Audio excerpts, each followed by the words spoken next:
Hi, this is Kyle Parker for Expert Village, and I'm going to show you how to set up a mail merge data source in Microsoft Word. And so what I'm going to show you is how to create that list. So first you're going to need to open up a new document. And there's a couple ways you can go about this. You can create a table if you would like, and then if you're using something like name, phone, and this is going to be some type of contact list, you could fill out these fields like. And then once you do this, you can simply save your document, and then once you've created a new document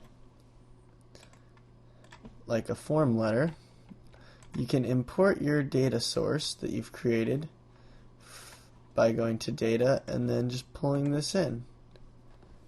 And then now, as you'll see from all those names at the top, we've got name, phone number, email, and address, the fields that we created at the top column there.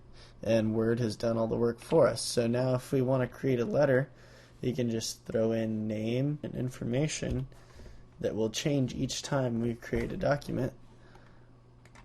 We'll update from our data list that we've created.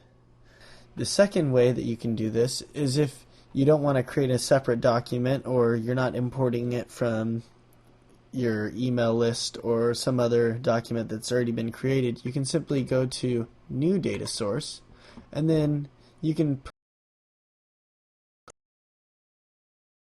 put them as you would like.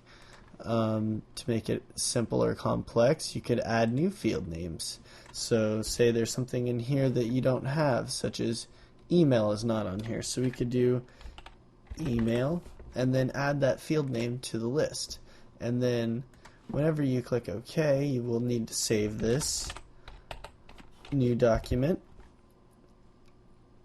and then you'll get your form that will have all of this that you can create. So you can then simply enter